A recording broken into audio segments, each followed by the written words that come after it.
Welcome to the Money Manifestation Mastery podcast with your host, Lara Waldman, where we talk all things money. Big money, big purpose, big power. Waking up your wealth for heart-centered business owners and entrepreneurs.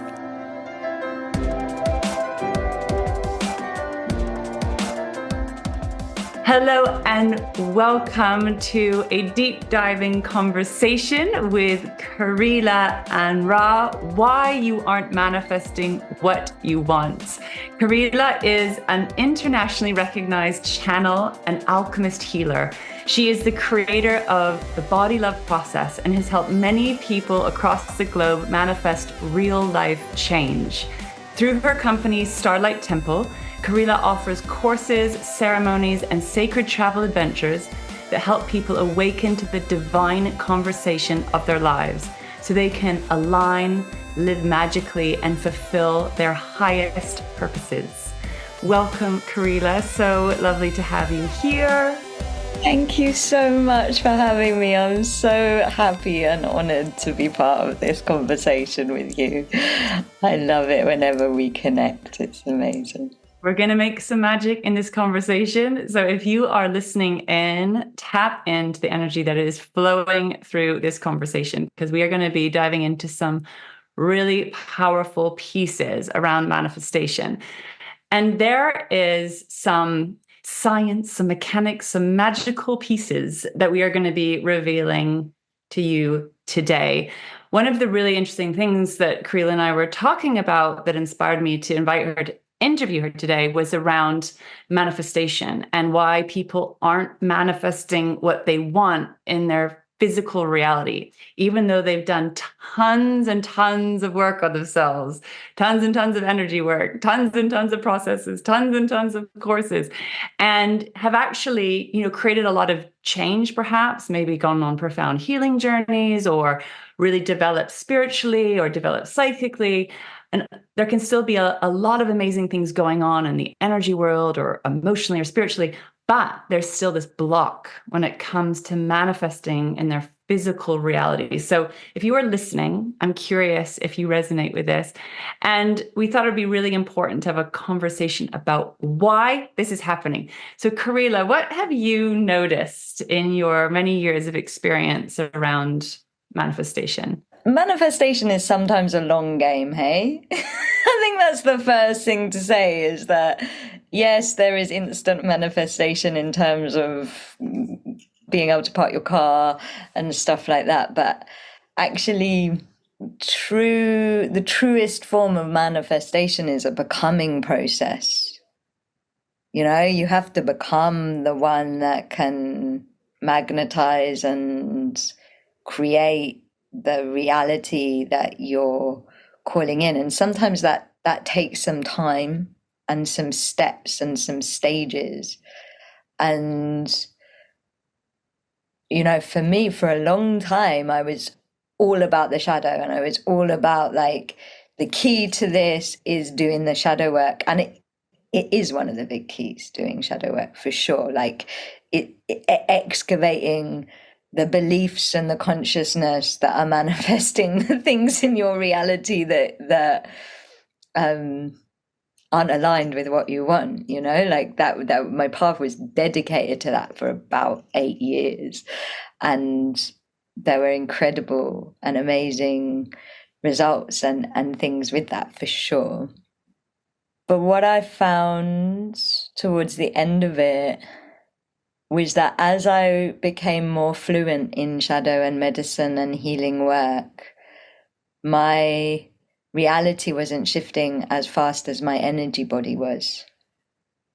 I don't know if you resonate with that, but I became fluent in shadow work, so I could go in, find what I needed to excavate, clear it out, and be liberated from it on an emotional level, on a belief system level.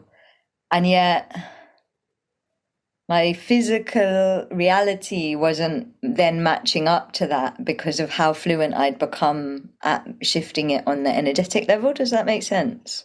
Yes. I mean, that's been the same experience for me as well. So 100%. Yeah.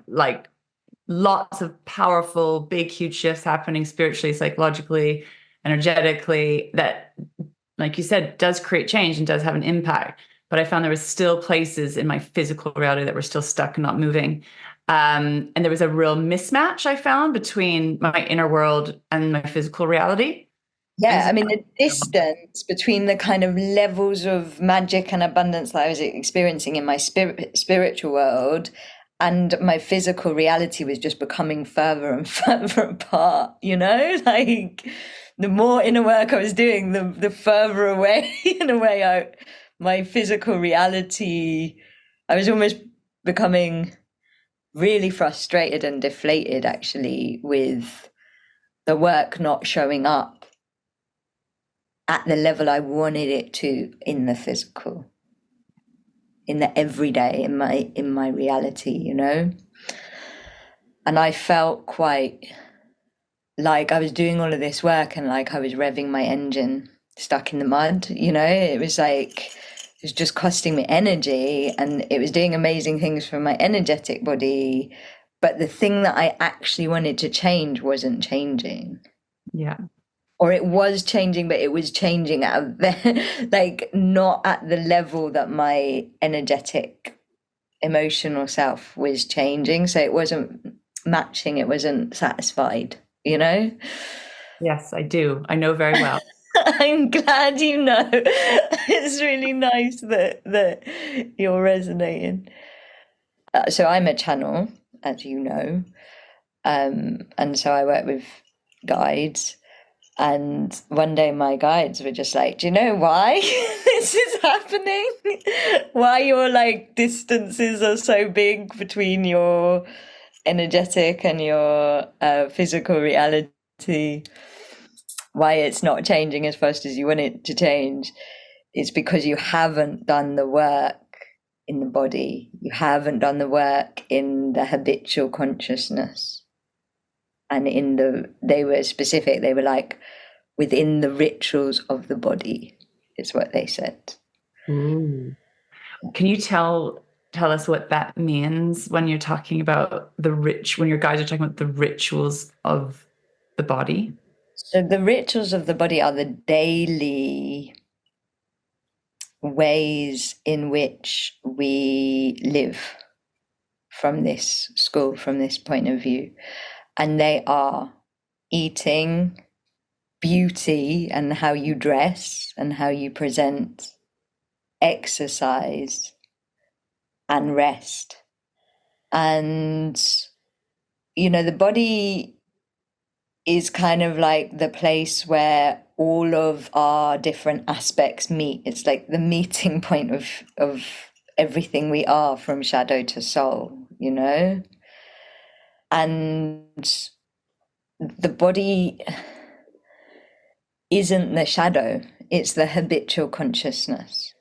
So it can have shadow and soul and all sorts of information within it, but it's essentially who we are habitually. When And you say habitual consciousness, and who we are habitually, can you elaborate on that a little bit? the rituals are a really good example.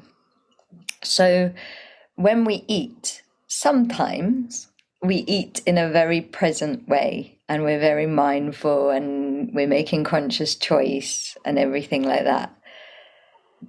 But also we can be very, very unconscious in the way that we eat and very habitual in the way that we eat. You know, our body is made essentially through repetition. So what is alive within our body is what we have repeated the most.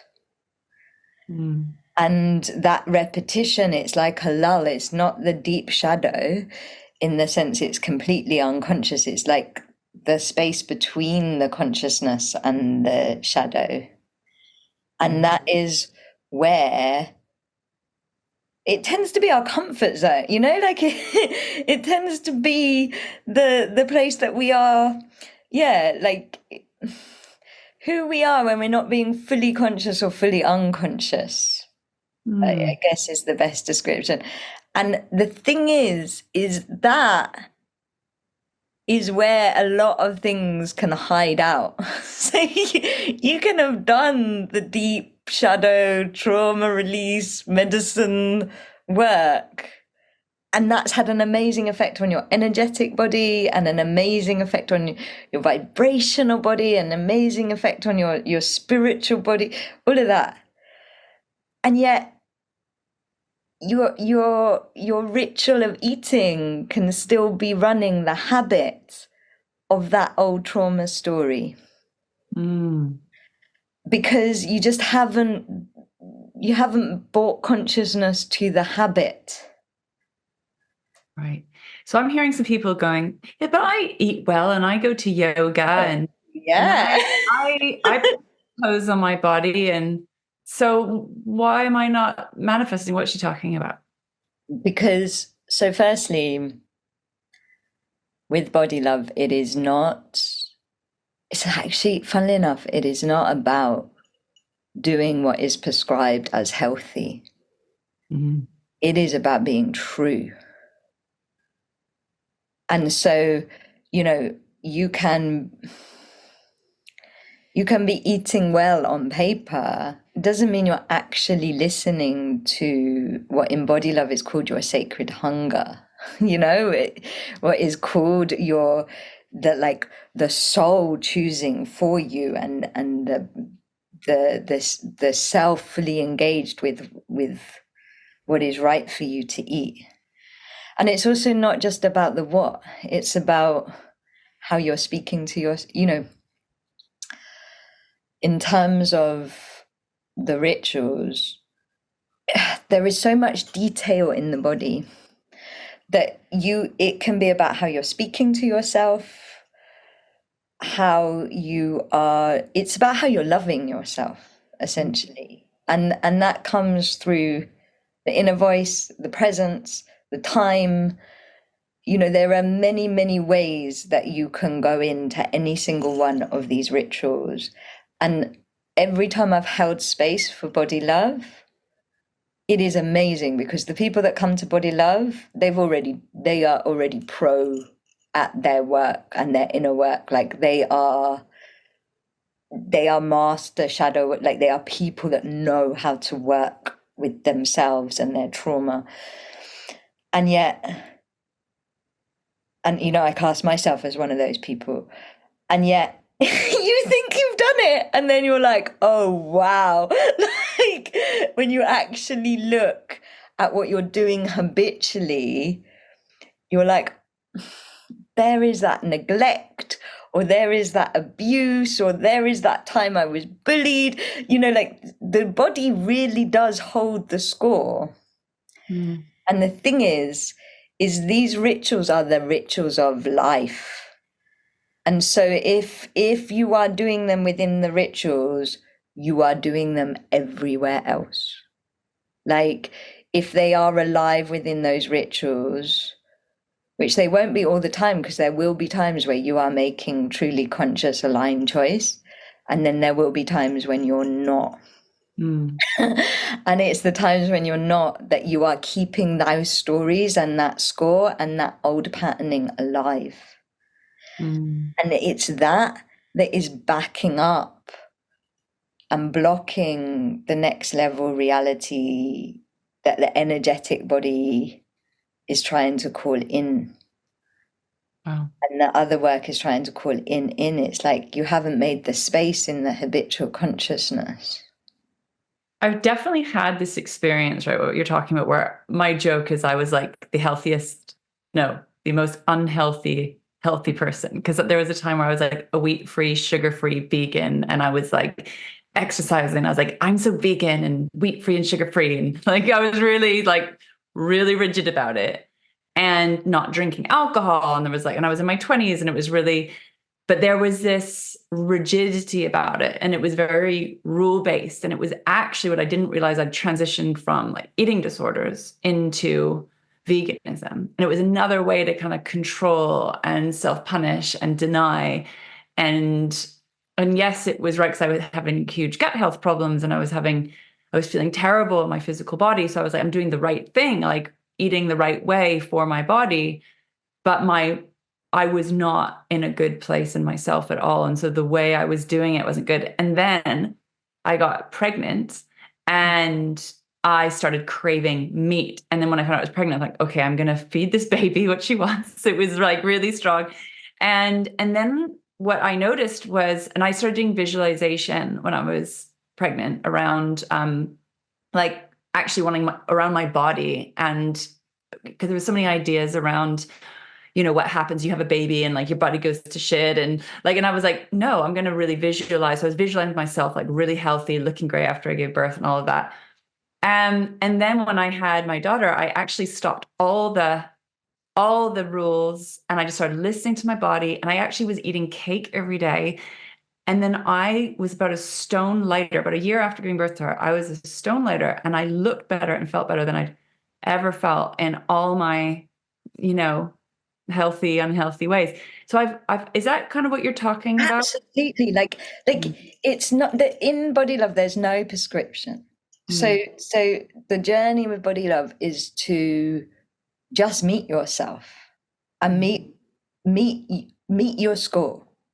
Because the thing is, if you are eating something healthy but doing it from like, we work a little archetypally sometimes in body loving. It's like if your inner torturer is the one that is making you eat the broccoli, then the mm, broccoli is not, it's not gonna be good for you because it's not coming through the right place.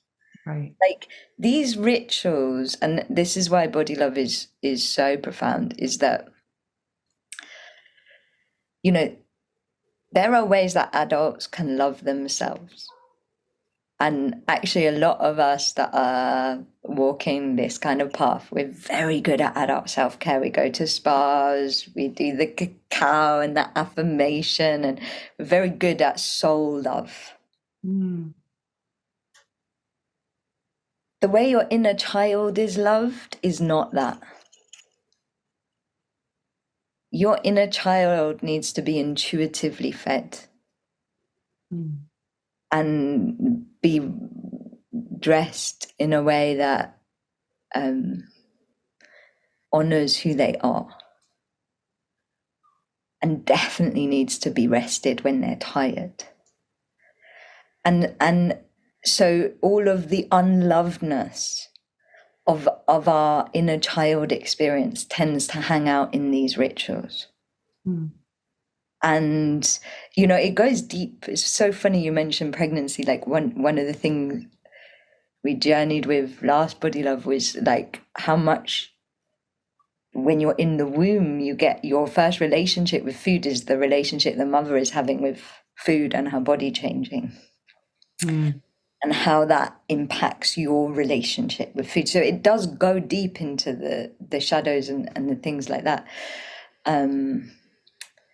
But these rituals, they also, so food is your relationship with more. So every time we eat, we are saying yes to a few more hours of life. Like, that's just fact. Yeah. And so if whatever we're putting into that is then affecting how we let more into our lives in other areas. Does that make sense? So Like, I'm thinking of two examples. One is like where we go into like being someone that tried to starve myself, so denying food, right? But then I'm also thinking about the opposite, which I've also done, is binge eating and kind of overeating. yeah, So is that different than if you're, because that's more, I'm eating more and more, but I'm eating to actually not feel that is eating to fill a hole, right.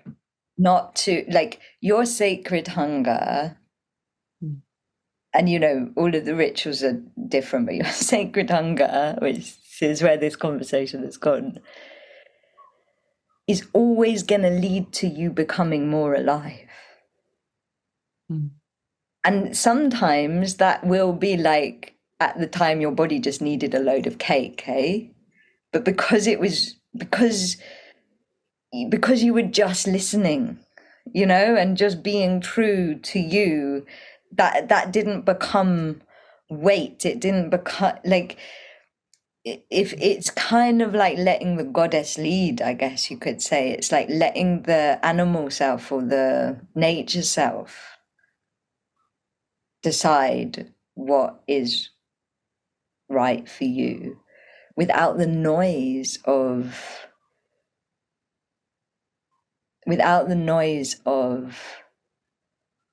all of the other parts of you that want to eat. Right. And those other parts, they are archetypes of stories that, especially with food, are keeping alive. Mm. So you're doing all of this shadow work to stop those things from being alive. And yet still eating them. You're still eating them into existence. That's why when you change it in the body, things can actually manifest in the physical much quicker. It's so interesting. That's really, really interesting. And I guess the challenge is understanding what is leading you and what's running you from where, right? Because it's, I guess, not what you're eating, it's how you're eating or from the place in which you're eating. And so, and I imagine a lot of this is in a blind spot. Is that why it's so hard? Why we don't understand, like I'm doing all this work and things aren't still manifesting? Is it, what's the challenge of this? Is it because we can't see it? We can't access it? It's in a blind spot. It's in the blind spot of the habitual. So you don't even notice. You know, it's so much a part of you. So you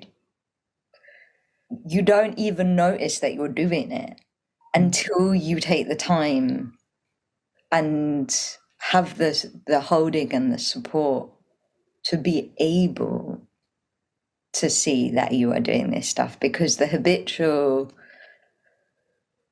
you know, the best example I can give in a way is when we did Body Love last year. Body Love is a long process because you spend 21 days in the field of each one. So we did it solstice to equinox. And when it was guided, like, I had so much going on. I was going to America. I was working festivals. I was just like, I cannot run this right now. Like, I have so much going on. And my guides were like, this is exactly when you need to run this, because this, when you're busy like this, that's when you drop the ball. That's when you stop X. That's when you go back to the old habits. Right. You know, like when you're like, everybody eats well on retreat. Like, it's when you're like rushing around or you're super busy or you're super overwhelmed or you're trying to birth a new thing, or like when you don't have time for self, that is when you're gonna run those old habits. And so you're not gonna see them because you're too busy. Do you see what I mean? Like, Yeah. and that's when you run them, and that's when you're keeping the old vibration and the old life force levels alive because you're running those old patterns. You're not just running them, these are the rituals that sustain life. So whatever you're doing in those rituals, you're sustaining in your vibration. And that's what we're eating, exercise, beauty, and rest. And so I think it's just really worth saying is that food is your relationship with more. And the amazing thing about the habitual is once you've seen it there on the micro level, then you see it everywhere. Then you're like, oh yeah, I'm not just doing this here, I'm doing this in all my relationships, I'm doing this in the way I manifest. Like, then you realize that it's a pattern that you've kept alive. And so food will show you everything you need to know about your relationship with more. Beauty, which for me personally was the hardest one of the four when we ran it last year, is about how you hold your energy. Mm. And exercise is about how you believe in yourself or have faith in your future, because exercise is about going past your edge. And then rest is about how you accept yourself. And so these rituals, they show you how you are treating yourself and how you are receiving life. So if we are not manifesting what we want in our physical reality, that will be a sign that one of these areas needs some. Like you cannot not get something from diving with any of them. Like this is the score. Like no matter how good you are at these things, you can always improve at it's the score. So it's the score of where you are right now. If you want to go to a next level, you've got to change the score at this level. Wow. Like there is no limit to this in any direction. But for example, so I say beauty was a hard one for me because the truth is I'm not very good at holding my energy. And You're so very good at holding energy. You're a very, very powerful space holder, right? For events. So, but is there a difference between holding energy for others and events versus holding yourself? I mean, how many people resonate with that?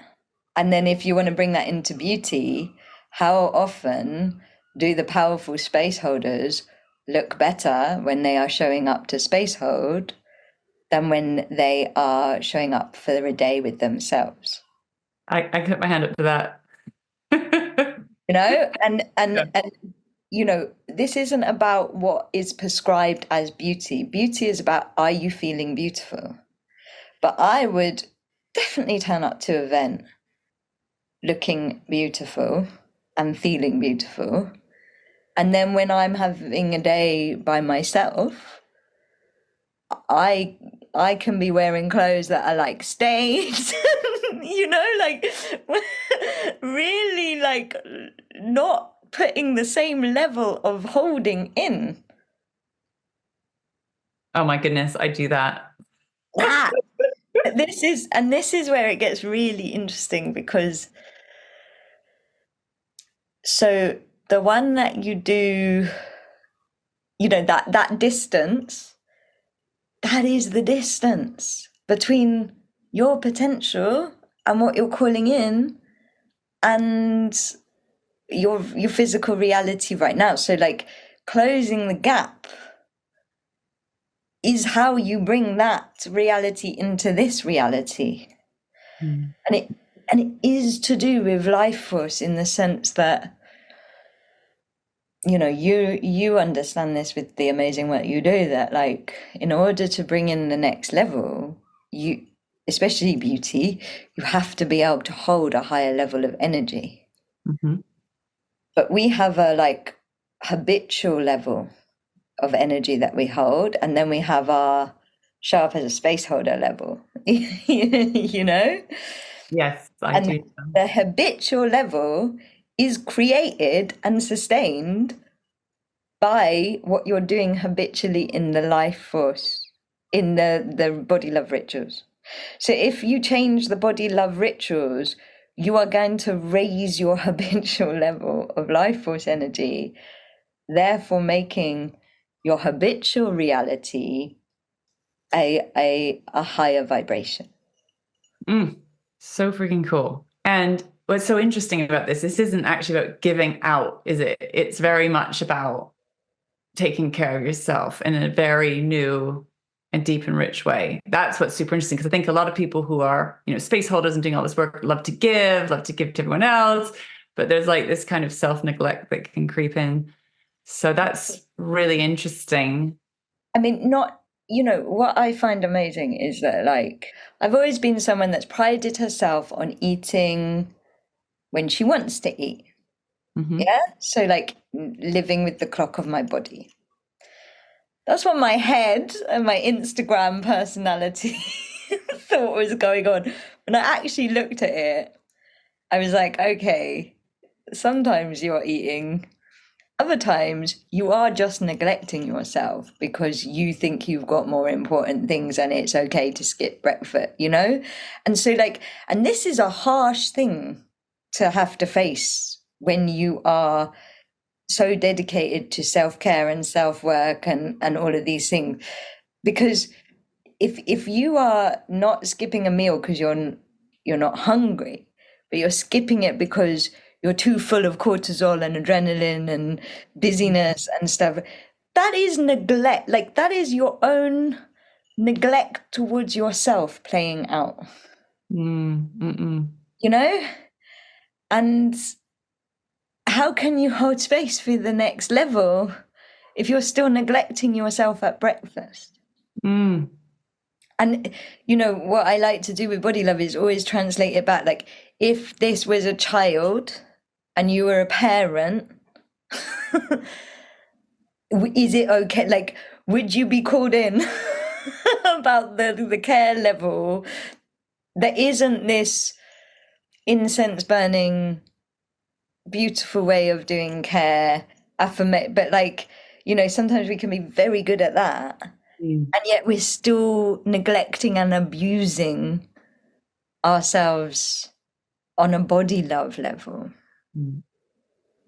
Wow, Kahreela, it's super deep and profound. And again, all these beautiful blind spots. And it may be even harder for those that have done so much work on themselves. Like, I know all this and I've learned this and I do that. And it's almost maybe even harder sometimes to be really honest about where this is showing up. So this is a beautiful, deep, rich body of work, body love. And you've got a special event for anyone who's wanting to dive in a little bit deeper with Kahreela and step into this field, this beautiful energy that is body love. You've got an upcoming masterclass, an upcoming free event where you're going to be diving deeper into this. Obviously, we could talk for hours about this, but can you tell us a little bit about this masterclass for anyone who wants to dive into this work a little bit deeper with you?